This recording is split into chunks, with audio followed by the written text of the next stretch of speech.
compartilhar aqui. Pronto. Aí, ao mesmo tempo, eu vou tirar aqui a minha tela lá da nossa parada de... Depois eu vou mandar aqui o link para tu aqui pelo... Tá, beleza. Depois eu... É do próprio Google, Aham. Então, vamos lá, vamos começar, né? Boa noite, pessoal. Temos aqui Edson, nosso guerreiro aqui número 1, e Ailton, nosso guerreiro número 2. Ambos vão tirar mais de 75% nessa prova de matemática aqui, ó. Em nome de Jesus, vai dar certo. Aproveitem aí, meninos, as dicas preciosas de Gleison. E fica com você, Gleison. Obrigado pela participação, Beleza. sua contribuição ilustre aí. Vamos lá. Tranquilo.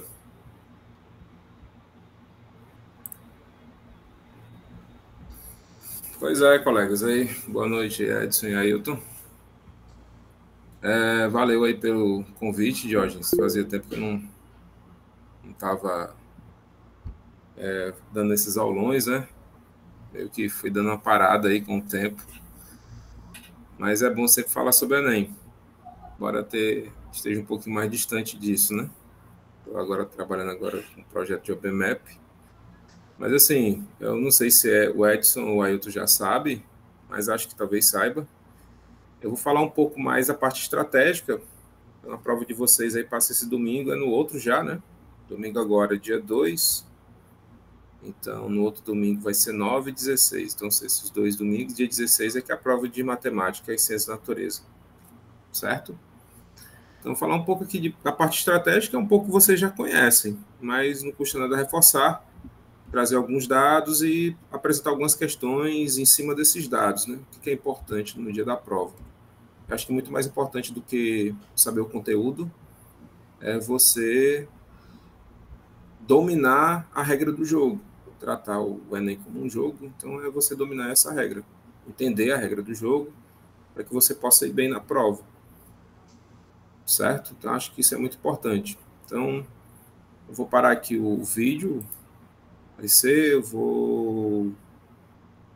colocar aqui, cadê? Compartilhar a tela.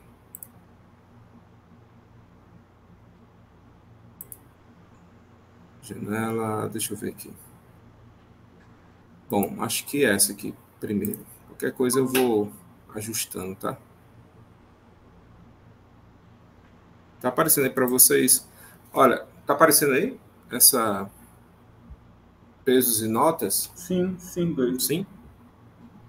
Ó, por exemplo, essa é uma coisa que é importante antes, é saber que curso vocês desejam. Acho que é muito importante. Primeiro, é lógico, você tem a primeira opção, tem a segunda, mas às vezes você tem a opção de ir para outro estado, ou para um outro município, dependendo do curso, mas às vezes é importante ter em mente qual é a sua primeira opção, qual o desejo, porque isso conta na estratégia. Por exemplo, na UFRN, a gente tem essas áreas aqui, tem 5 áreas, né? Que é biomédica, humanística 1, humanística 2, tecnológica 1, tecnológica 2. E tem esses pesos. Então, por exemplo, quando você observa biomédica, por exemplo, né, essa área biomédica, e aí você tem, por exemplo, peso 3, ciência da natureza, e você tem peso 1 em matemática. Ciência da natureza e matemática é no mesmo dia de prova. Então, nesse caso, se a sua prioridade é uma área biomédica, e aí vale lembrar, deixa eu ver se eu encontro aqui, eu acho que está... Deixa eu ver aqui rapidinho. Qual é a página que está? Já vi aqui. Então, por exemplo, biomédica, você tem biomedicina, você tem ciências biológicas, tem ecologia, educação física, enfermagem, engenharia de agricultura, farmácia, fisioterapia, medicina, nutrição, odontologia, tudo isso é área biomédica. Então, acho que tem um áudio aí. E aí, o que é importante? É você exatamente saber esses pesos. Certo? Acho que isso é importante no dia que você vai fazer a prova. Tem um eco aí, um áudio ligado. Acho que é o Iago. Iago, tem como fechar o áudio aí? Deu certo. Obrigado por ter vindo aí, Iago. Vamos lá, pode continuar. Valeu, Iago. Aí, então, por exemplo, humanística 1, você tem peso 1,5 em todas as áreas, mas aí você tem peso 2 em humanas, você tem peso 2 em linguagem, então isso aqui não afeta muito. Mas, ó, se você observar, tem peso 1 em ciência da natureza e tem peso 2 em matemática. Então, e matemática é a disciplina, é a área das 4, natureza, humanas, linguagem e matemática, das 4 que você consegue chegar com uma facilidade a 1.000 pontos, próximo de 1.000 pontos, né? Então, às vezes, esse ponto, isso é uma estratégia, né? Entender um pouco disso, dessa dinâmica. Aqui é da UFRN. Deixa eu ver aqui o da UERN. Só um instante, espera aí. Só procurar aqui. Estou com o da UERN aberto. Pronto. Eu vou ter que parar a partilha. Vocês vão tendo paciência aí, que agora eu vou aqui. Tá aparecendo aí para vocês agora? Da UERN, nota de corte. Sim? Então, isso tudo vocês encontram no site. Então, por exemplo, aqui já fica mais, já está apresentando os cursos, então você tem aí ciências biológicas, educação física, enfermagem, medicina e odonto. Então, se o seu maior interesse é o ERN nesses cursos aí, então é importante observar que ciências da natureza você tem peso 3, né? Vou dar um zoom aqui. Você tem peso 3 em ciências da natureza e peso em matemática. Então, isso no segundo dia, que vai ser no dia 16 de novembro, é importante você saber como é que você trabalha isso. Então, é importante, lógico, matemática, você consegue uma boa pontuação, um menor número de questões comparado com a área de ciências da natureza, mas o peso maior é ciências da natureza. Então, você precisa dedicar um maior tempo da prova para ciências da natureza, certo? Porque aqui a sua pontuação vai ser multiplicada por 3. E aí tem as outras áreas, ciência da computação, ciência física, matemática. Então, por exemplo, quem quer essa área, no primeiro dia você tem peso 3 em linguagem, tem peso 1 em ciências humanas. Então, linguagem seria você dedicar maior tempo, ou então maior preparação nesse sprint final aí, né? Rever alguns conteúdos da área de linguagem que sejam mais interessantes, que façam com que você possa ter maior pontuação, certo? Aí aqui, cadê? Pulei essa parte. Administração, ciências contábeis, gestão. Então, você tem aqui as áreas do conhecimento. Você já tem matemática com peso 3, ciências da natureza com peso 1. E aqui direito, por exemplo, estava até conversando com a Ailton esses dias aí. Por exemplo, direito. Você tem... Aí aqui, no primeiro dia, né? Aqui não tem muito problema. Aqui, para esses cursos aqui na UERN, por exemplo, você tem peso 3 e peso 3. Então, está todo mundo igual. No primeiro dia de prova, primeiro domingo, e no segundo domingo também está tudo igual. Então, é lógico, nesse caso, matemática, é importante você dedicar um pouquinho de tempo mais para matemática, estrategicamente, porque você consegue uma pontuação maior. Já que tem o mesmo peso, então a prova de matemática ela consegue te dar maior pontuação com menor número de acertos se comparado com ciências da natureza. Isso ajuda bastante no momento da prova. Então, é importante esses detalhes. Outra coisa, eu não sei se está aparecendo para vocês. Aqui é do IFRN. Então, dos cursos do IFRN, só tem uma exceção, o seguinte, a maioria dos cursos é tudo peso 1, IFRN. A exceção são as engenharias, ofertadas no Campo Natal Central e São Gonçalo do Amarante, certo? Que tem peso 1 em linguagens e códigos, peso 3 em matemática, peso 1 em humanas e peso 2 em ciências da natureza. Então, segundo domingo, matemática tem um peso maior do que ciências da natureza. E o curso de licenciatura em matemática, curso de licenciatura em física, também tem uma mudança. Fora isso, fora esses cursos, os demais cursos ofertados pelo FRN é peso 1. Então, nesse caso, quando você tem peso 1, considerando o segundo dia, você deve priorizar, lógico, se matemática e linguagem e ciência da natureza têm o mesmo peso, então dedicar um pouquinho mais de tempo à prova de matemática, porque estrategicamente você consegue uma pontuação maior, um menor número de acertos, se comparado com linguagens. E no final das contas, na média, na sua pontuação geral, isso te ajuda mais. Às vezes é importante ter esse pensamento. Beleza? Então, essa é a primeira parte. Alguma dúvida nessa primeira parte aí? Não. Se quiser fazer uma pergunta, se tiver dúvida sobre o curso, fica à vontade. Então, eu acho que tudo isso você já sabe, porque assim, hoje acho que não é mais novidade.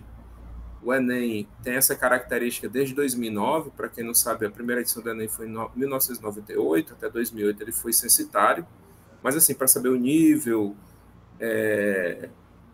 de conhecimento dos estudantes no ensino médio, para melhorias de políticas públicas na área da educação, mas a partir de 2009 que ele foi utilizado como forma de ingresso na universidade. Então, a maioria das universidades federais e estaduais deixaram o seu vestibular próprio, ainda que algumas, como por exemplo a Estadual do Ceará, ela ainda tem um modelo próprio para entrada no segundo semestre, e algumas outras universidades pelo Brasil, poucas, mas a maioria adotou o Enem como única forma de acesso, digamos assim. Entendeu? Então, de 2009 para cá, já tem muita gente falando isso, e é por isso que eu vou exatamente falar desse. Eu já cheguei até a conversar com alguns alunos, já apresentei isso, até alunos de segundo, terceiro ano, alunos de primeiro também, que acho que é um pouco do que eu vou apresentar agora, que é... Peraí. E aqui vai toda... Como é que eu posso dizer?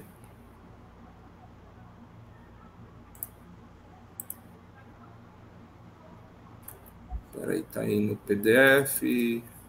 Vamos lá. Uma coisa que é importante é entender isso aqui, ó. E aí, esse cara... Tá aparecendo para vocês? Deixa eu ver. Tá, né? Eu não sei se alguém aqui já viu esse cara. Então... Já conversei com alguns alunos, já mostrei. Ele tem um canal no YouTube, que é o Matemática. Peraí, galera.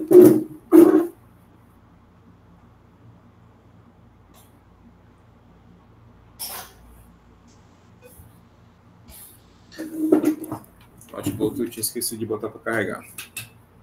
Bom, vamos lá. Eu já tinha falado com alguns estudantes e algumas turmas sobre o professor Fredão, ele é conhecido, é o Frederico.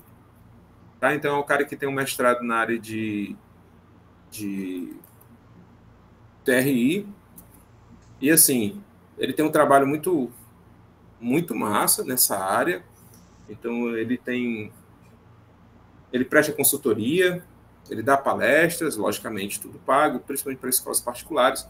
Mas, assim, de forma gratuita, ele coloca muita coisa no YouTube, no Instagram dele. Por exemplo, se eu puxei do Instagram dele. Então, eu acho que para vocês, acho que a minha aula hoje, 1 hora aí de aula, não é nem muito para resolver a questão, porque a gente não consegue aprender muito. Eu não tenho bola de cristal para saber o que é que de fato vai cair, mas a gente sabe o que é que mais aparece. Eu vou falar disso já já. Mas acho que a minha maior contribuição que eu posso dar para vocês hoje é vocês seguirem esse cara. Então, assim, nesses momentos finais, ele tem muita coisa no Instagram dele, ele tem muita coisa no YouTube, de graça. E, assim, de todos os caras que falam de TRI na internet, esse é o cara mais confiável. Só para vocês terem ideia, o professor Mauro Rabelo e tem um outro professor, foram os caras que são os maiores conhecedores, experts na área de TRI, que são professores universitários. Um deles foi o orientador dele de mestrado. Então, esse cara sabe muito. Ele faz análise dos microdados. Eu já fiz análise há muito tempo, deixei, mas ele segue com isso e é muito legal. Então, por exemplo, eu puxei agora. Se você, por exemplo, no YouTube, no canal dele, Mente Matemática, ele tem vídeos resolvendo a prova toda. Ele participa todos os anos das edições do Enem. Ele Ele tem formação em matemática, mestrado em matemática, acho que ele já concluiu o curso de medicina. Então, assim, ele tem por experiência, ele fala por experiência mesmo, ele vai fazer a prova, entendeu? E ele já fechou, acho que umas 5 vezes a prova de matemática. Então, por exemplo, vamos lá, né? Então, depois vocês dão uma olhada lá, tá? Olha no Insta e olha no YouTube. Então, aqui é um levantamento de 2024, para vocês terem ideia. E a importância de se trabalhar estrategicamente na prova é uma coisa que a gente sempre fala. Por isso que eu acho que vocês já viram. Peraí, mas alguém já viu sobre ele? Aí tu colocou aqui que sim, né? Mais alguém já? Se não, dá uma olhada lá. Então, por exemplo, para vocês terem ideia, eu não sei se está bem nítido para vocês. Tá bom? Quem está olhando pelo celular, eu posso dar uma ampliada. Tá ok aí? Tá, né? Beleza.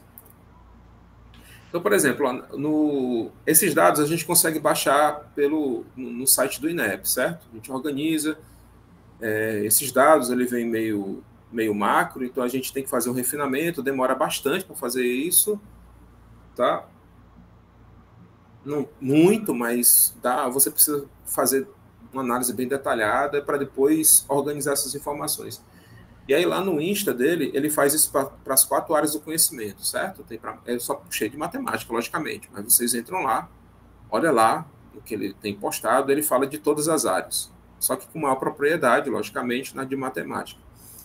Então, para vocês terem ideia, ó, por exemplo, eu vou dar um zoom aqui. Ó, então, por exemplo, você tem aqui um acerto. Então, para um acerto, você tem a nota mínima para um acerto e você tem a nota máxima. Então, teve candidato no último Enem, 2024, que com um acerto conseguiu 409 pontos. E, para vocês terem ideia, teve estudante com 15 acertos, aqui, ó, que só teve 391. Certo? Porque exatamente a TRI, de novo, como eu falei para vocês anteriormente, é uma coisa que talvez vocês já escutaram isso bastante, no YouTube todo mundo fala sobre isso. É exatamente essa, não é que uma questão vale mais do que a outra, é uma questão de coerência pedagógica, certo? Então, um exemplo bem simples, você vai para a academia, então se você consegue levantar um peso de 100 quilos, logicamente você consegue levantar com facilidade um peso de 10 quilos, você consegue levantar um peso de 20 quilos. Então, quanto mais próximo do peso que você consegue levantar, ou então se você consegue saltar, certo? Se você consegue saltar, sei lá, 5 metros numa competição, então 6 metros, para alturas bem menores, para 1 metro, você consegue com facilidade. Quanto mais você se aproxima do seu limite, mais difícil se torna. Quanto mais acima disso, menor a probabilidade, a chance de você conseguir. Isso pensando em questão, a TRI ela consegue te localizar numa régua, digamos, de 0 a 1000, ela consegue te posicionar de acordo com os teus acertos, de uma maneira geral, e aí para acertos de pontuação menor do que a tua posição, há maior chance de você acertar. E para pontos maiores, como pensando no caso da academia, então, se você consegue levantar um peso de 100 quilos, você consegue fazer, sei lá, 5 repetições. Então, para um peso de 10 quilos, você consegue levantar na maior facilidade. Mas um peso, talvez, de 90, já exige um pouco mais de esforço. E talvez um peso de 110, você consegue até levantar, mas não consegue fazer 5 repetições. Então, de maneira bem simples, o que eu estou falando, a TRI ela consegue exatamente calcular isso. E aí, tem esse parâmetro, que é o da casualidade, que é a chance, a probabilidade de você acertar uma questão. O que aconteceu aqui para isso, né? Se a gente for pensar. Deixa eu olhar aqui na 16, deixa eu ver aqui. Ó, só para vocês terem ideia, deixa eu voltar aqui. Com um acerto, teve candidato com 409 pontos. E teve candidato com 17 acertos que acertou apenas 397. Então, veja, o candidato com um acerto, ele teve uma pontuação maior do que um candidato com 17 acertos. Porque provavelmente o candidato que acertou uma questão, essa questão, ele acertou a mais fácil das 45.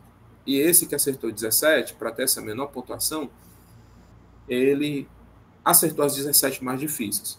Certamente ele chutou. As outras 28 mais fáceis, ele errou todas. E olhe que quem acertou só a menor nota para um acerto foi 371. Então, veja, teve um candidato que acertou 17, ficou praticamente a mesma coisa, só 20 pontos à frente, praticamente. Então, é exatamente isso, de novo, perceber isso, né? E aí você pergunta assim, tá, mas como é que eu vou fazer para acertar as mais fáceis, né? E aí, antes de falar isso, antes de responder essa pergunta, veja que, por exemplo, aqui em 2024, o aluno, para atingir 700 pontos, ele precisava de 19 a 20 questões. Ele já atingia 700 pontos. Com 30, ele já estava bem próximo, 30 acertos, ele já estava próximo de 795, de 800 pontos. E isso a cada ano muda, porque a TRI ela vai se adaptando às respostas que aparecem. Então, por exemplo, já nesse daqui, que também foi um levantamento feito pelo Frederico, eu posso até disponibilizar esse PDF aqui para vocês, esse aqui que eu estou apresentando. Veja que aqui,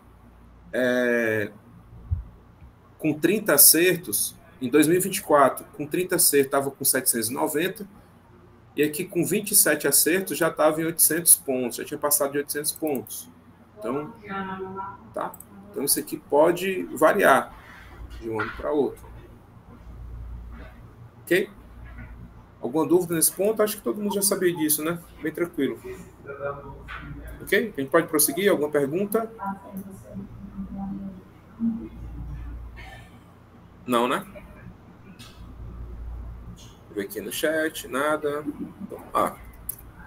Bom, aí a pergunta é essa, né? O que é que a gente faz, né? Então, e aí, cadê? Para saber o que é que quais são os temas mais fáceis da prova, né?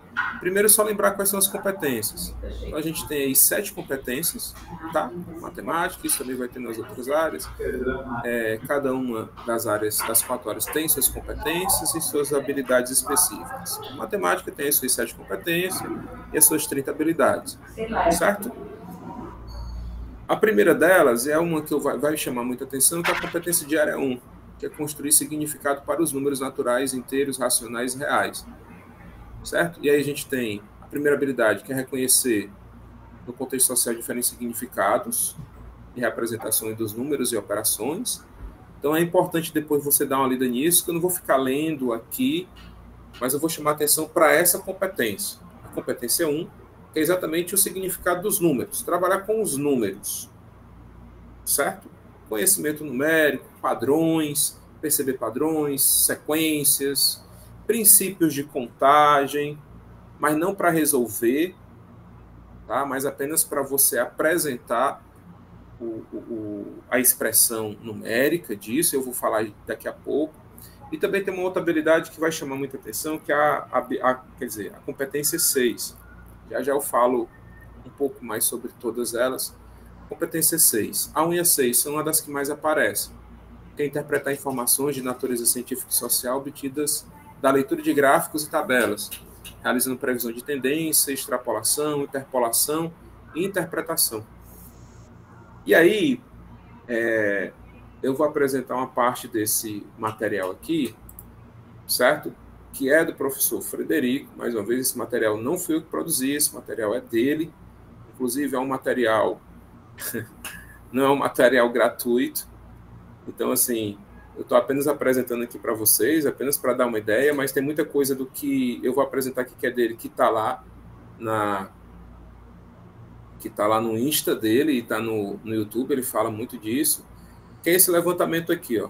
Levantamento aí desde do Enem de 2012 até o Enem de 2023, tá? Por que não 2009, 10 e 11? Porque eles fugiram um pouquinho do padrão, tá? 2024 porque ainda não tem esses dados mais minuciosos, o INEP ainda não disponibilizou. Mas só para vocês terem ideia aqui, ó, por exemplo, não sei se vocês conseguem ver, tá bom? Para quem está no celular, esse tamanho tá bom? Alguém que está aí pelo celular, diga sim ou não, se está tranquilo.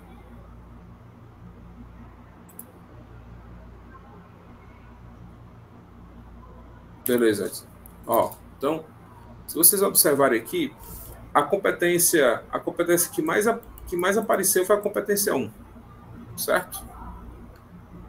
Deixa eu dar um zoom aqui de qualquer maneira. Vocês observaram, a competência 1 foi a que mais apareceu, com as suas 5 habilidades. E a habilidade que mais apareceu na prova, então você tem aí, foi a habilidade 2, 3 e 4.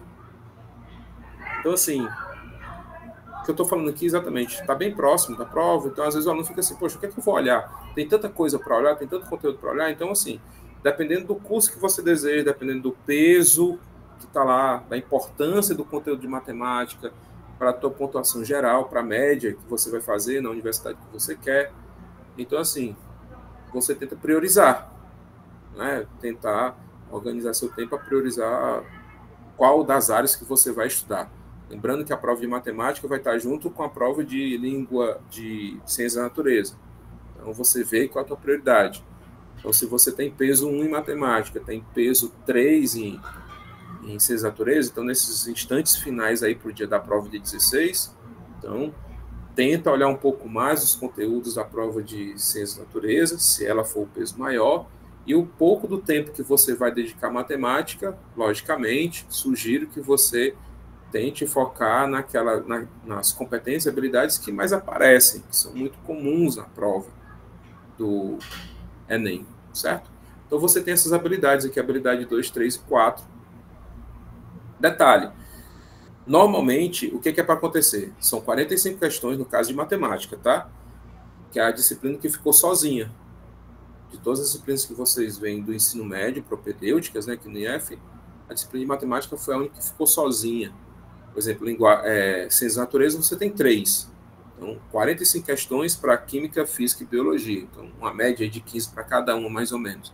No caso da matemática, não, ela está sozinha com 45 questões. Então, como são 30 habilidades, se você divide aí 45 por 30, no duro vai dar 1,5 questões por habilidade. Então, normalmente, o INEP, quando vai fazer a distribuição das questões para montar a prova de vocês, você vai ter aí, na maioria das provas, eles tentam contemplar, pelo menos, cada habilidade com uma questão. Tá? Então, você vai ter habilidades aí com uma questão, você tem 15 habilidades, 15 questões trazendo 15 habilidades, né, com uma questão cada, e você vai ter aí 15 habilidades com 2 questões. Você vai ter 30 mais 15. Mas já aconteceu em alguns anos, tá, de 2 ou 3, ou no máximo 4, se eu não me engano, não estou lembrado qual foi o ano, se foi 2012 ou foi 2013, que ficaram 4 habilidades de fora. Certo? Mas a maioria, sempre você tem uma questão que envolve uma dessas habilidades e tem 2 questões envolvendo a mesma habilidade. Tá? Mas, normalmente, as habilidades que são mais fáceis são as da competência 1, e se você observar aqui, competência 6, ó, aqui com as habilidades 25 e 26. E aí eu vou já trazer algumas questões sobre elas. Alguma pergunta? Não? Se quiser, vocês podem interromper a qualquer hora, tá? Se o George estiver acompanhando aí o... Eu estou acompanhando. Beleza.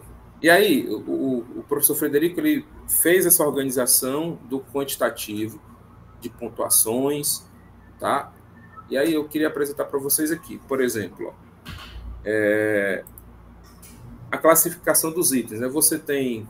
Quando a gente estuda TRI, a gente tem como, de acordo com o professor Mauro Rabelo, a gente tenta fazer uma curva normal de distribuição. Não vou entrar muito nesse detalhe, a galera da administração talvez lembre do que é curva normal, viu em algum momento na disciplina de estatística. Então, você tenta concentrar questões mais medianas, tá? Tanto tenta distribuir dessa maneira, né? 10%, 20%, 40%, 20%, 10%. Então, uma maior concentração de questões medianas, e aí tenta, né, de alguma maneira, isso não é tão simples para você fazer, principalmente questões de matemática, a mesma quantidade de questões muito fáceis, igual a de muito difíceis, fáceis de difíceis, e uma concentração maior de questões medianas. Então, aí na organização que o professor Frederico fez, ele colocou mais ou menos assim. Então, um aluno que fica aí com a pontuação de 660 a 739, então ele tem que acertar certamente todas as questões que apareceram como muito fáceis e a maioria das questões medianas.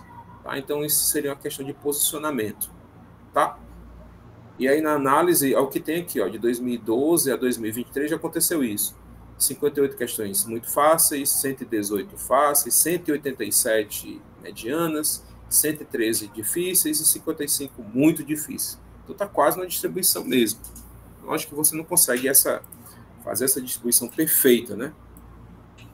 E aí, mais um dado aqui que é interessante, que o professor Frederico traz, é exatamente isso, ó. Como é importante vocês olharem esse tipo de questão. Já já eu vou começar a trazer elas. Então, você tem aqui competência 1. Ó.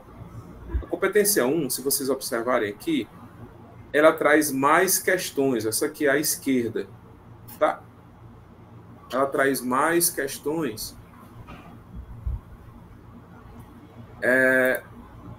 muito fáceis, fáceis e medianas. Certo? Quase não tem uma questão muito difícil. Aconteceu da habilidade 2 e 3. Tá? A competência 2 também você tem esse tipo, tá? Distribuição, mas você já vê uma quantidade maior aqui de médias e difíceis. E também você tem a competência 6, aqui, ó. Vocês observarem aqui, vocês estão conseguindo perceber essa mudança na coloração que eu estou fazendo aqui com o cursor. São as habilidades 24, 25 e 26, que fazem parte da competência 6. Você tem mais, que é aquelas de estatística, análise de gráficos e tabelas. Certo? E aí, antes de... Cadê? Que é um quadro daqui das competências, ó, um resumo melhor. Então, se vocês observarem bem aqui embaixo, ó, que está escrito, competências 1 e 6 apresentam alta frequência relativa a questões muito fáceis e fáceis. Tá? E as competências... a competência 2 e 3, itens medianos, certo? E aí, outro ponto, antes da gente resolver algumas questões, levando em consideração isso, é esse raio-x aqui, ó. Esse raio-x aqui eu consegui com o professor Ademar Celedônio, que é outro cara muito conhecedor de TRI, inclusive ele tem feito a parceria com o Frederico. O professor Ademar Celedônio é diretor de ensino, ele é do Grupo SAS, do Aridissá, que é do Colégio de Fortaleza, diretor de ensino, e aí ele disponibilizou os colegas de matemática esse material aqui, que é do Grupo SAS, então, que é de uma rede privada.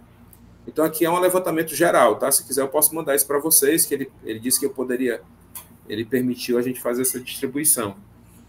Então, de 2009 a 2024, então você tem aqui um pouco comentário, você tem os principais assuntos, por exemplo, de linguagens e códigos, o que é que mais aparece na prova, tá? O que é que mais apareceu, a maior frequência, tá? Se quiser, eu passo para o Diógenes, ele manda em PDF para vocês.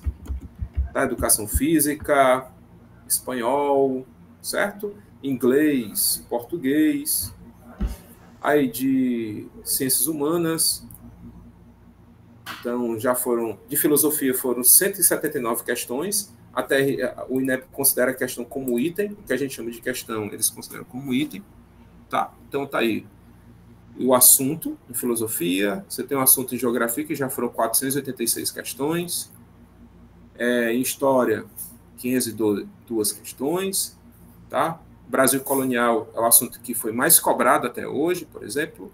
Sociologia, 228 questões. Veja que, por exemplo, aqui na área de humanas, a divisão ela não é igualitária para as quatro disciplinas, 45 questões. Você não tem mais ou menos 11 questões. Você tem uma maior concentração para a história e geografia. E vamos que aqui, biologia, né? Então, você tem desequilíbrio em ecossistemas. Então, acho que é bem interessante depois vocês olharem. Física, eu passo para o professor de hoje, ele passa para vocês aí.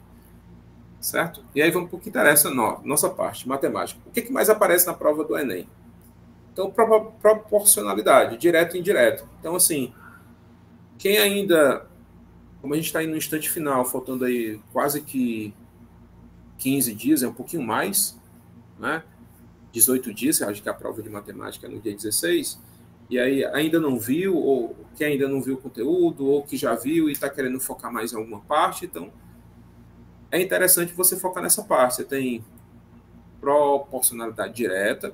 Detalhe, se a gente for pensar no tema proporcionalidade, dá mais. Por quê? Porque você tem bem aqui embaixo razão. Ó. Vendo? Bem aqui, razão.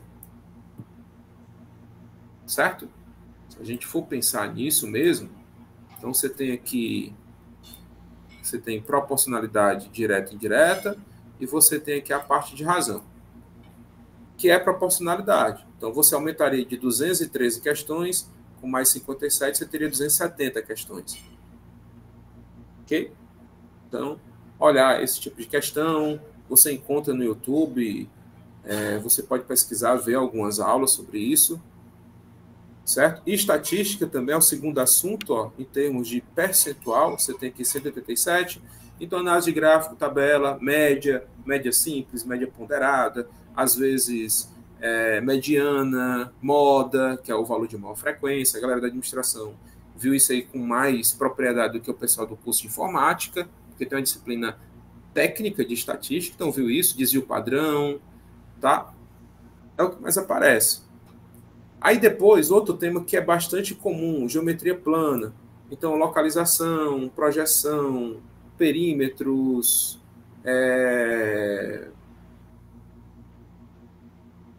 áreas, que aí ele não colocou aqui, certo? Está bem aqui embaixo, ó.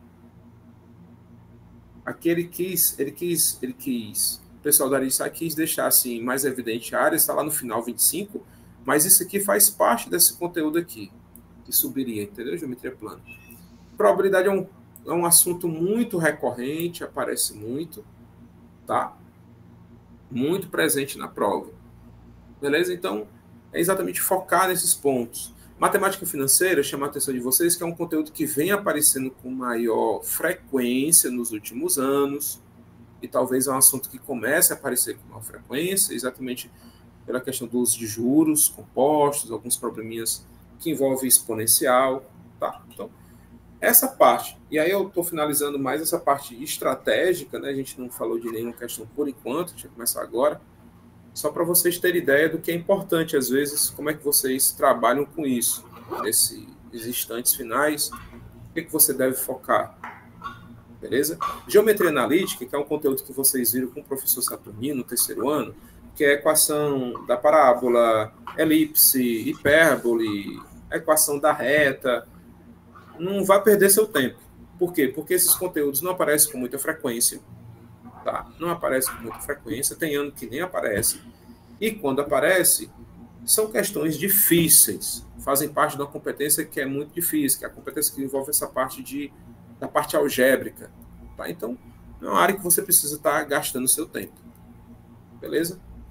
Assim como questões de logaritmo, por exemplo, focar no momento desse, falar de logaritmo, não vá para a parte de proporcionalidade, de estatística, geometria, probabilidade, porcentagem, certo? Beleza. Bom, alguma dúvida aí, não? Alguma pergunta? O tempo está acabando, né? A gente fala uma parte estratégica, o tempo está acabando. Mas vamos lá. Bom, depois de hoje eu passo para vocês aí, né? Bem, aí a gente vai aqui para algumas questões, né? Ó, por exemplo, ó, só para vocês terem ideia, ó, as questões da competência 1. Eu não sei se alguém já resolveu essa questão aqui, por exemplo. Essa questão aqui foi de 2014. Essa questão aqui era uma questão muito fácil. Olha, ela estava na posição... Aqui, esse dado bem aqui, 459,4, é o índice de dificuldade dessa questão de acordo com os dados do INEP. Tá? Porque a TRI ela trabalha com... É um modelo de 3 parâmetros. Você tem o parâmetro da discriminação. Então, a questão ela consegue discriminar quem domina e quem não domina a questão. Você tem o da dificuldade e tem o da casualidade, que é o chute, a probabilidade de você acertar uma questão. Então, dentro da régua de 0 a 1000, que você tem o grau de dificuldade, essa questão é 459. Então, o candidato aí, ele tinha que... É uma das questões que a galera com essa pontuação, digamos, então, um candidato com a pontuação 500, posição 500 na régua, ele teria que acertar essa questão. Tá? Então, é uma das questões mais simples Tá? Essas numerações aqui indicam o grau de dificuldade. Então, 1, muito fácil, 2, fácil, 3, mediano, 4, difícil, 5, muito difícil. Essa questão aqui trazia... Alguém já viu essa questão? Já resolveu? Não. Alguém resolveu essa aqui? Já, né? Então, quem já resolveu essa questão, vê que é apenas uma questão de sistema de numeração. Então, aqui tem os milhares, centenas... Cadê? Milhares, centenas. Então, 2.300... Não, 2.400, né? 1, 2, 3, 4, 5, 53, por exemplo. Está aqui, ó. Então, a questão fala isso, deixa isso bem claro. E aí a questão pergunta qual é o número representado pela figura 2. Então, aqui é a casa dos milhares. Quem não viu essa questão, qual seria a resposta? Qual seria o valor representante aqui das centenas? 3.064. Isso, 3.064, exatamente. Então, assim, veja, uma questão simples, de sistema de numeração. De novo, a competência 1 é essa parte, é a parte fundamental de todo o trabalho. Trabalhar com os números. Você vai trabalhar com números na geometria, essa competência ela vai estar... Você tem questões que são próprias à competência, como ela vai estar presente em outras competências. Para resolver um problema de geometria diária, teorema de Pitágoras, você vai usar números, operações com eles, por exemplo. Tá?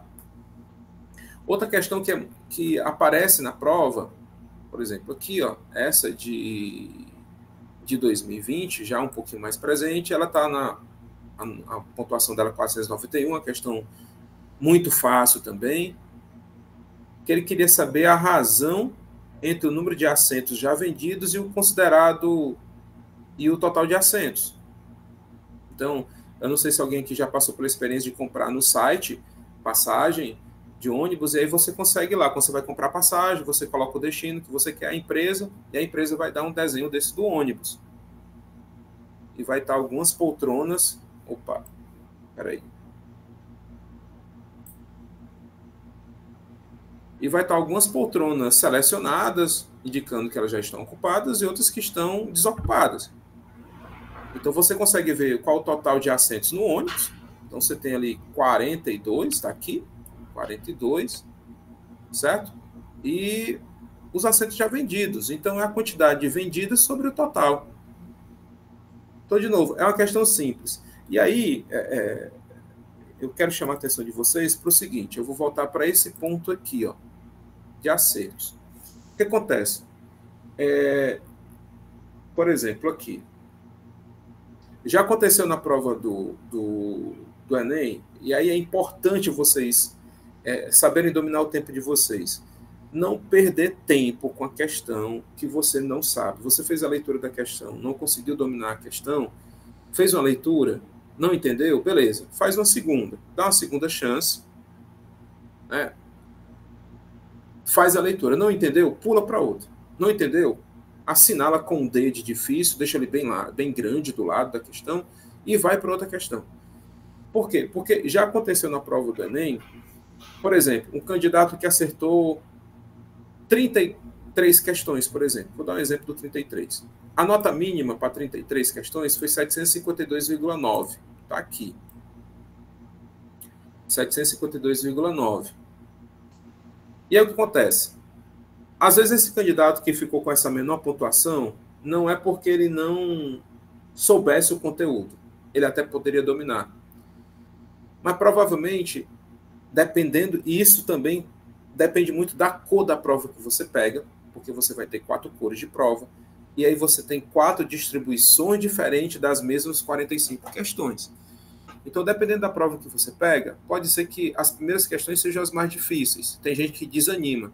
Então, as 4 primeiras questões, as 5 primeiras que pega, tem logo a primeira, a mais difícil da prova é a 1, talvez. Às vezes você pega a segunda, é uma questão mediana, a terceira é uma difícil. E aí você, poxa, eu li a primeira, não fiz. Fui para a segunda, não fiz. Fui para a terceira, não fiz. Olhei a quarta, também não fiz. Aí você desanima. Mas acontece que você tem 41 questões ainda pela frente. Então, às vezes, é saber administrar isso. É você não perder tempo na questão que você não domina, que você não sabe, que você não compreendeu o enunciado, que às vezes o enunciado vem muito rebuscado, e você passar. E aí o que acontece? Às vezes o aluno domina, ele faz 33 ele não fez mais porque não deu tempo. As questões mais difíceis ele conseguiu fazer, ele gastou tempo, ele ficou pensando, fez os cálculos do lado, um pouquinho do espaço que tinha e foi marcando. E aí ficaram 12 questões para completar as 45 e ele não tinha mais tempo. E nessas 12, por azar, tinha boa parte de questões fáceis ou muito fáceis. E certamente ele poderia ter feito, mas ele não soube administrar o tempo. Então, às vezes, não é porque o cara está chutando, mas é porque o cara é bom e fica lá gastando tempo com a questão, que às vezes é a mais difícil. Só para vocês terem ideia, eu não sei se nesse daqui aconteceu isso. Não, aconteceu não. Deixa eu ver nesse outro aqui. Rapidinho. Ó, aqui, ó, por exemplo, no Enem de 2019. Tá vendo aqui, ó, por exemplo, para 44 acertos, 985 pontos. Estão fazendo algumas perguntas no chat. Você está conseguindo ver? Ah, eu vou ver agora.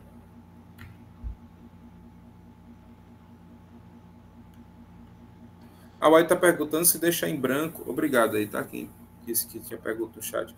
Não, deixar em branco é melhor você chutar. Lógico.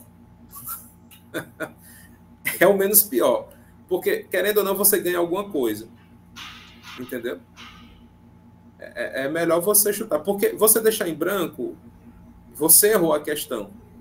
Então, assim, não existe pontuação pelo item errado que você marca, para considerar que em branco é melhor. Né? Nesse caso, não. Certo?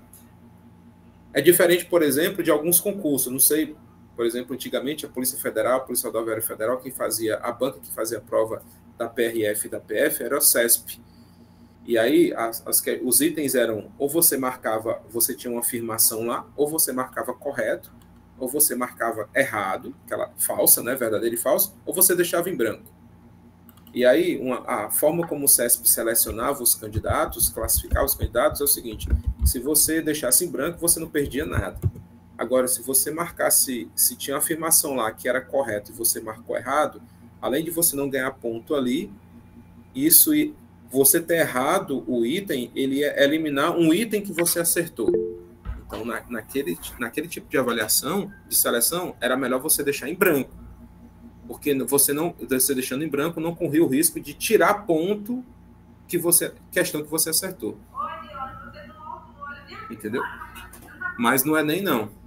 Entre deixar em branco e chutar, logicamente. Certo? Agora, se você vai chutar, deixa para você fazer isso no final. Então, você vai atrás das questões que são mais fáceis. Então, como eu estou apresentando aqui para vocês, ó, só para vocês terem ideia, quem acertou 44 questões e acertou 45, teve a mesma, e 43, acabei esquecendo, tá aqui, ó, 43, tiveram a mesma pontuação. Por quê? Porque o Enem de 2019, ele foi meio controverso no sentido de dificuldade, certo? Então, tinha duas questões na prova do Enem de 2019 que elas estavam com um índice muito alto de dificuldade. E aí elas não conseguem discriminar os candidatos que sabem e que não sabem. Então, portanto, a própria TRI considerou esses dois itens. Então, quem fez 43, mesmo tendo errado duas questões, ficou com a mesma pontuação de quem tinha feito 45. Porque pela TRI não tinha como você garantir de fato quem dominava ou não aquele conteúdo. Certo? Então, às vezes, isso é importante. Voltando aqui para as questões, um pouquinho do meu tempo. Cadê? Tá aqui. Ó. Então, aqui, outra questão da competência 1, que é importante, tá? Ó, notação científica, que já apareceu na prova, certo? De representar essa quantidade. Deixa eu dar um zoom aqui para vocês que estão assistindo no celular. Então, representar por notação científica. Então, matematicamente, não é uma questão muito difícil. Outra que foi muito fácil, da habilidade 1, ó, saber quem era o algarismo que ficava aqui. Qual era a ordem desse algarismo, se era unidade, se era centena, se era dezena de milhar, centena de milhar, certo? E aí, uma outra competência, ó, outra questão de notação científica, tá? Ó, uma questão que já caiu várias vezes na prova do Enem, por exemplo, quer dizer, algumas vezes, é exatamente você saber representar número por aproximação. Então, você precisa de uma medida de 3 milímetros, e aí você não tem ela, mas você tem essas medidas aqui.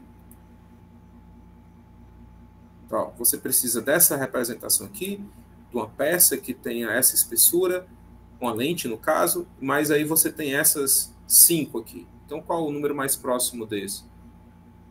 Certo? E a outra competência que eu falei para vocês, que foi outra questão de unidade, dezena, centena, que já apareceu na prova do Enem.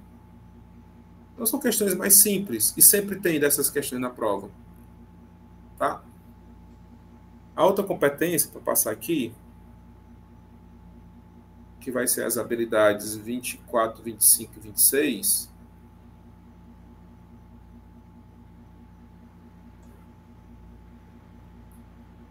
Cadê? Deixa eu ver. Por causa do tempo.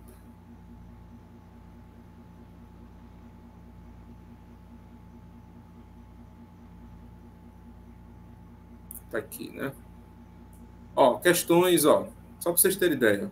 A competência 6, habilidade 24, utilizar informações expressas em gráficos e tabelas. Então é importante você dar uma lida na prova, você ir atrás desse tipo de questão. Então é uma questão muito fácil, nível 1, tá? De grau de dificuldade 1, ou seja, muito fácil. Então, a análise da tabela, você observa e faz a marcação. Certo? Aqui, tabela, questão que caiu no Enem de 2017, tá? Muito fácil.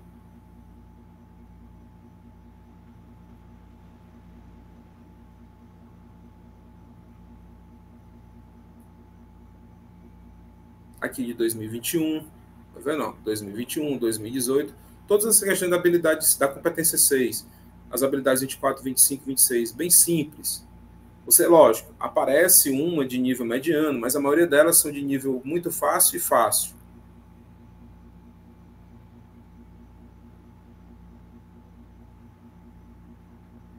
Ok? O tempo, não dá nem para, assim, falar um pouco em uma hora é bem complicado. Alguma dúvida, pessoal? Não. Porque para resolver a questão, uma hora...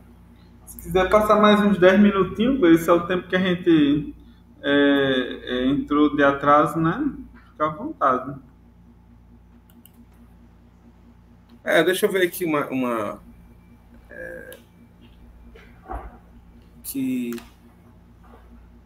habilidade 25. Essa daqui do Enem foi bem...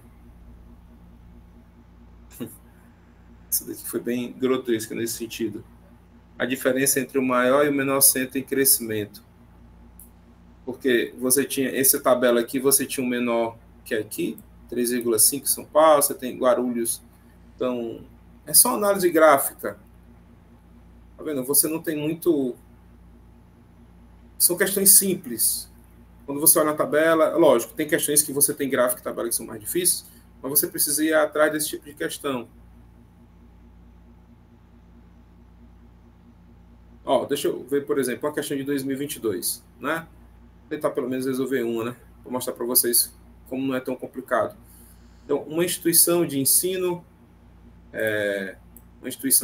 superior ofereceu vagas em um processo seletivo de acesso a seus cursos. Finalizadas as inscrições, foi divulgada a relação do número de candidatos por vaga em cada um dos cursos oferecidos. Esses dados são apresentados no quadro. Então, está aí o número de vagas oferecidas, número de candidatos por vaga. Qual foi o número total de candidatos inscritos nesse processo seletivo? Então, no curso de administração tinha 30 vagas, e aí tinha o número de candidatos por vaga era 6. E aí, como é que faria para saber o número total de candidatos?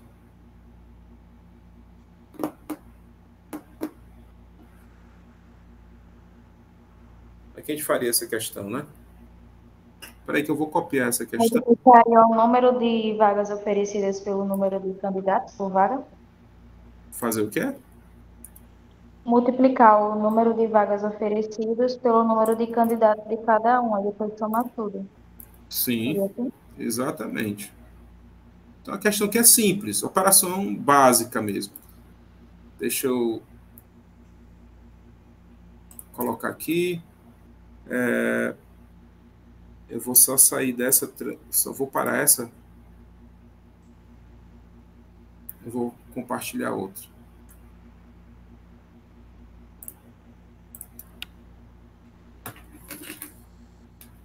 Vocês estão vendo uma telinha aí, uma da questão, né? Então, Estamos. Então, se vocês observarem, o que acontece? A gente tem aqui, ele está falando o seguinte, que foi divulgado o número de candidatos por vaga, né? E aí ele quer saber o seguinte, e tem essa questão das vagas. Então, quem foi que falou? Foi Emily? Não, quem é? Peraí. Mônica, Emanuele, quem foi que falou? Eu falei só que estamos Emanuele? naquela hora, né? Oi. Foi Emanuele, né? Pronto, então, se eu quero saber a quantidade de inscritos, o que eu tenho que fazer? Olha, se eu tenho 30 vagas e tem 6 candidatos por vaga, então quando eu multiplico, aqui eu tenho ao todo 180 candidatos. Se eu tenho 40 vagas e 6 por vaga, 40 vezes 6, 240. Se eu tenho 50 candidatos, 50 vagas e 7 por vaga, 350. Se eu tenho aí 30 vezes 8, nesse caso, para a história, 240. 25 vezes 4, eu vou ter ali para letras 100 candidatos ao todo. E pedagogia, 25 vezes 5, 75. E aí, ó, você vai ter que fazer essa soma, né? Isso acontece na prova do Enem, certo? Com certa frequência. Quando você vai fazer essa soma, é lógico, você tem que estar certo de que o que você está fazendo está correto, certo? Quando você vai fazer essa soma, qual o algarismo da unidade nessa soma aí? 5 dá 125, não? Isso, Oi? por isso acho que você Opa, atrapalhou 125, aí desculpa, na outra, né? 125. Aqui é 125. 5 vezes 25 dá 125. Obrigado, desculpa aí. Viu que seus alunos Mas o que eu estava viu? falando tá. Tem professor que diz assim, eu fiz isso de propósito para ver se os alunos estavam prestando atenção, né? Mas, ó, quando você vai fazer essa soma, o algarismo da unidade é quanto? 5. 5, né? O algarismo das unidades vai ser quanto? É 5, né? Acabou já mata aí, né? Então, qual o item? D, né? É D, né? Isso, é o único que tem 5. Todo mundo tá de acordo aí? Unidade, né? Todo mundo concorda? E tem D, né? Não precisa você fazer a conta toda. É lógico, você tem que estar certo. Por exemplo, eu cometi esse erro bem aqui, e foi até bom ter cometido, não foi proposital não, tá? Eu cometi esse erro dessa conta aqui, mas ainda bem que o meu erro não foi em cima do algarismo das unidades, foi na parte das dezenas, e consequentemente da centena. Mas veja que você não precisa fazer essa conta toda. Então, é importante você ir atrás desse tipo de questão, das questões que envolvem essas competências, tá? Aí deixa eu ver outra questão aqui que seria interessante. Cadê?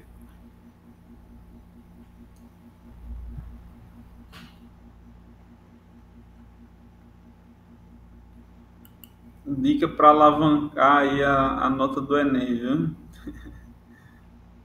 Hã? Na via, né, Gleison? Dica para alavancar a nota do Enem, né? Pegar as competências 1 e 6, né? São essas que não são bem interessantes, né? Muito fácil. Deixa eu ver aqui mais uma questão para a gente terminar.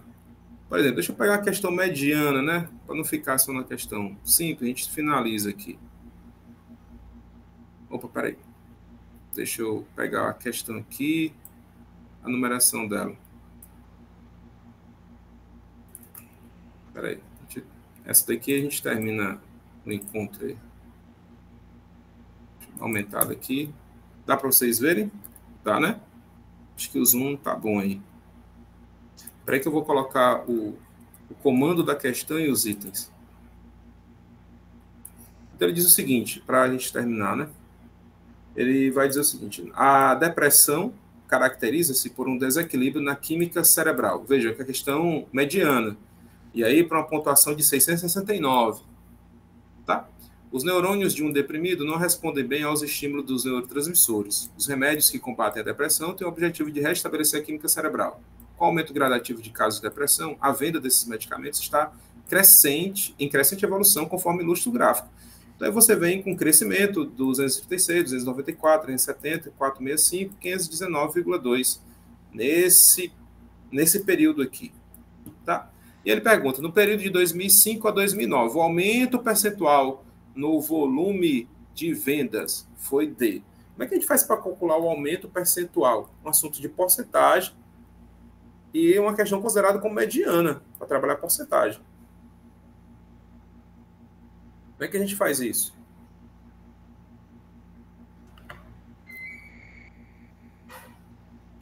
Divide o seguinte pelo anterior. Em 2005 foi quanto? Em 2005 foi quanto? 236. 236. Em 2009? 294. 2009 foi 519, né? 2009. Foi 519,2. 519,2. Beleza. Olha o que a gente tem de item, tá? Aumento percentual. Por exemplo, se a gente quisesse saber o aumento, seria de quanto? Não percentual, mas o aumento absoluto. Não era só subtrair? 509,2 menos 236. Vou botar aqui vírgula 0, concorda? Que daria 2. 9 menos 6 dá 3.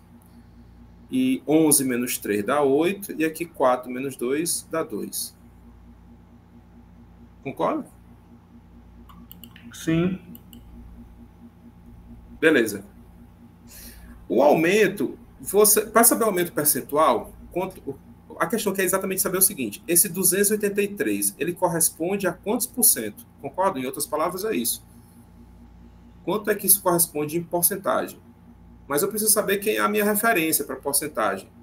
É exatamente o 276. Como o Diógenes disse, uma maneira seria pegar o 519,2 e dividir por 236. Você encontrar em número decimal, mas se você quer se livrar do número decimal, então você multiplicaria o 519 por 100 antes. E depois dividir por 236 para saber já o percentual. Certo? Só que você ainda tinha que tirar 100%, já que você está pegando o 519, que já é o montante, digamos assim. Mas o Enem gosta de trabalhar essa parte de uma habilidade, que depois você olha lá nas habilidades. Por exemplo, o 236, todo mundo concorda que ele é 100%? Concorda? Tranquilo? O que seria 200%? 200% não seria o dobro de 236, que daria 472? Concordam? Ou seja, um aumento de 100% quer dizer que aumentaria exatamente 236. Mas perceba, o aumento foi 283. 283 não é 45%, não é 54%. Está acima de 100%, porque 100%, de novo, é 236, é o valor inicial. Mas 283 também não é 200%, porque um aumento de 200% teria que ter aumentado em cima dos 236, 472. Então, o único valor que está entre 100, que é 236, e 200%, que é 472, 283, é o 120. Sem precisar fazer a conta. Percebe? Só trabalhar com essa ideia de porcentagem. É importante você ir para a prova do Enem, e aí eu finalizo, você saber o que é 100%, lógico, é o valor inicial, dominar a porcentagem 50% de algum valor é a metade daquele valor, logo 25% é a metade da metade, e outro valor que é interessante percentualmente você saber é 10%. que é a décima parte de um valor. Se o valor tem zero, você corta o zero. Por exemplo, 10% de 500, como tem um zerinho, você corta, é 50. 10%, por exemplo, de 236, como não tem zero, você cria uma casa decimal, 23,6. Então, para finalizar essa questão, seria 120, porque 283 é mais do que 236, que é 100%, porém é menor do que 472, que é 200%, que seria o dobro. Beleza? Então, usar um pouco dessas estratégias na prova, eu sei que o tempo foi muito pequeno. Regra de 3 também daria certo. Daria. Mas aí, Ailton, quando você for fazer a regra de 3, já que você quer saber o valor do aumento, foi legal você ter falado isso, você faria 236 é 100% e 283,2 é x. Mas veja, de novo, pode fazer, você vai gastar um tempinho, mas às vezes é bom trabalhar com essa parte lógica do percentual. Fazer essas estimativas de porcentagem. Entendeu? Então, por exemplo, se você tem R$70 e eu estou com um produto de R$70 e eu vou vender ele por 100, por exemplo, por 108, então, se você observar, é aproximadamente um aumento de 50%. Porque 50% de 70, que é a metade, é 35, que daria 105. Então, estimativa, 108 está aí bem próximo de 50%. Se você quer trabalhar, olhar os itens. E às vezes não é nem... Os itens, eles estão bem distantes, às vezes. Veja que de 120 já pulou para 220%. Beleza? Gleison, poderia usar também o 519,2 como os 100%? Não, nesse caso não. A sua pergunta é boa. Ela seria interessante se eu estivesse trabalhando uma redução. Se eu estou partindo do 519, se eu estou partindo aqui do 519, espera aí, só um instante. Então, deixa eu apagar aqui, desse lado aqui. Digamos, se eu estou trabalhando, eu estou partindo do valor de 519 e eu estou reduzindo para 236. E aí ele perguntaria qual foi o não aumento percentual, mas o desconto percentual, a redução percentual. Aí, nesse caso, eu estou partindo de um valor maior para um menor, o valor de referência seria o 519. Então, o 519 seria o 100%. E o 283,2 seria o X. Muito parecido, porque a redução foi de 283,2. Então, nesse caso, 519,2 é que seria o 100%. Certo? Mas como ele está trabalhando no aumento, então o valor inicial, o aumento é em cima do 236. Então, ele é o valor de partida, ele é a referência, ele é o 100% da história. Por isso, quando o professor Jorge falou de pegar o 509 e dividir por 236, é porque eu estou tomando 236 como referência nessa divisão. Seria um outro método. Tranquilo? É isso, galera. Sim, entendi.